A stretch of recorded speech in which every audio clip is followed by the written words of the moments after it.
207. Hi, everybody, and welcome to 207. I'm Rob Caldwell. And I'm Kathleen. You may think we're making this up, but we're not. Friday is National Pie Day, a day dedicated to the celebration of pie. They're going to do things up in style in Rockland with an event called Pies on Parade. We're going to get the scoop and the recipe for a delicious Key LimeRock Pie from the LimeRock Inn.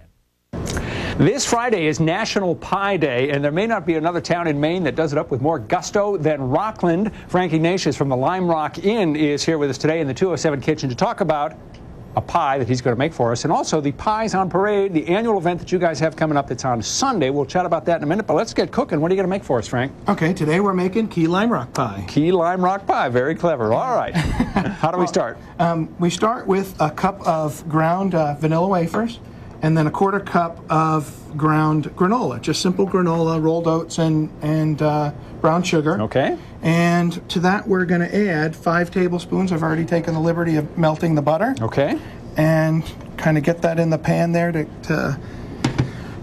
you want the crust mixture just to be able to so it's combined enough so that all the granules kind of get a little wet. So once you get the ingredients here combined enough so that they're all just a little wet and you can tell they've kind of darkened up a bit, then you just need to get them into your pie pan. Right. And that's just a simple toss. And then you want to press it into the pan just so it firms up a little before you put it in the oven to cook for just a few minutes. Here's the little secret that, that behind the scenes things that they never tell you. I find this is a process that your fingers work very well. Then this will go into a 350-degree preheated oven for about 5 minutes. And through the magic of television, when what it's you done, come up with, it'll be ready like that. You can see it started to brown a little on the edges, and it's a little bit more firm. If you're going to make a real key lime pie, you have to use key limes, which are the small ones. These are not the standard limes that you buy in the store, right? Correct. So, what do you do with them? Well, to start, to get the flavor sort of infused throughout the custard part of the pie, you want to get some zest, because all the flavor, with citrus is in the colored part of the zest. Yeah. Right. So I'm going to take the zest from roughly 3 of these limes, which will be the equivalent of about a teaspoon of zest. And kind of follow through as I'm doing here. And then you end up with in contrast to the regular ones, these little turbocharged pinstriped models as well. And that's the thing about key limes is they are more potent, right? Than a regular lime. And I think that's what you can kind of say about it is it's all the flavor that would be in a big lime, but it's just consolidated down into the compact little size. Once that's all done, I want to take a chopping knife and I just want to get this chopped up really fine. And so I'm just going to run a knife through it, several different angles.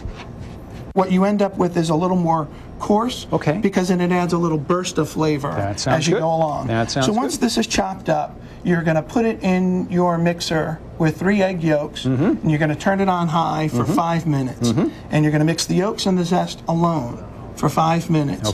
Turn that off, flip your beater up, and you're going to add a can of sweetened condensed milk.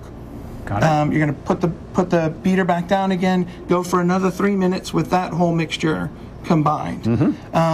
And once you're there, that gets us to the process we're at now. To the final step, you're going to want to add some juice. The lime juice. And I have found that these handheld juicers are the greatest way to get a little get the fresh juice out and get it out expeditiously. Right.